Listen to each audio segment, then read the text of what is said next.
श्री कृष्ण स्वयं भी महाभारत को रोक ना सके। इस बात पर महामुनि उतंक को बड़ा क्रोध आ रहा था। देवयोग से भगवान श्री कृष्ण उसी दिन द्वारिका जाते हुए मुनि उतंक के आश्रम में आ पहुंचे।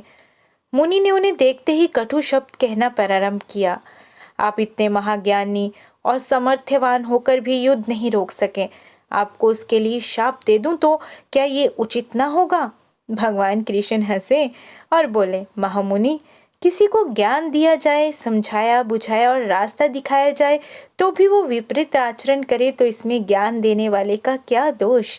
यदि मैं स्वयं ही सब कुछ कर लेता तो संसार के इतने सारे लोगों की क्या आवश्यकता थी? मुनि का क्रोध शांत ना हुआ।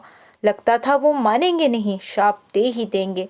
तब भगवान श्री कृष्ण ने अपना विराट रूप दिखाकर कहा, महामुनि, मैंने आज तक किसी का हित नहीं किया। निष्पाप व्यक्ति चट्टान की तरफ से दृढ़ होता है। आप शाप देकर देख लें, मेरा कुछ नहीं बिगड़ेगा।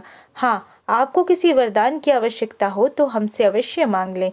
उतंक ने कहा, तो फिर आप ऐसा करें कि इस मरुस्थल में भी जल वृष्टि हो और यहाँ भी सर्वत्र हरा भरा हो जाए। कृष्ण ने कहा, तथास्तु, और वहां से आगे बढ़ गए।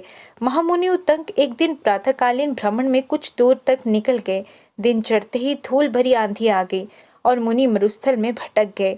जब मरुद्रोण का कोप शांत हुआ तब उतंक ने अपने आप को निर्जल मरुस्थल में पड़ा पाया। धूप तप रही थी। प्यास के मारे उतंक के प्राण निकलने लगे। तभी महामुनि उतंक ने देखा, चमड़े के पात्र में जल लिए एक चंडाल सामने खड़ा है और पानी पीने के लिए कह रहा है।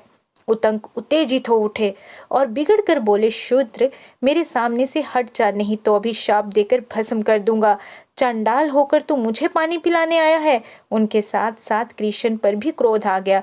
मुझे उस दिन मूर्ख बनाकर चले गए, पर आज उतंक के क्रोध से बचना कठिन नहीं है। जैसे ही शाप देने के लिए उन्होंने मुख खोला कि सामने भगवान श्री कृष्ण दिखाई दिए। कृष्ण ने पूछा, नाराज ना हो महामुनि, आप तो कहा करते थे कि आत्मा ही आत्मा है, आत्मा ही इंद्र है और आत्मा ही साक्षात परमात्मा है। फिर आप ही बताइए कि इस चंडाल की आत्मा में क्या इंद्र नहीं थे? ये इंद्र ही थे जो आपको अमृत पिलाने आए थे, पर आपने उसे ठुकरा दिया। बताइए अब मैं आपकी कैसे सहायता कर सकता हूँ? यह कहकर भगवान कृष्ण भी वहां से अदृश्य हो गए और वो चंडाल भी। मुनि को बड़ा पश्चाताप हुआ। उन्होंने अनुभव किया कि जाति, कुल, योग्यता के अभिमान में डूबे हुए मेरे जैसे व्यक्ति ने अगर शास्त्र ज्ञान को व्यवहारिक नहीं बनाया तो फिर यदि कौरवों पांडवों ने श्री कृष्ण की बात को नहीं माना तो इसमें उनका क्या दोष? महापुरुष केवल मार्गदर्शन कर सकते हैं।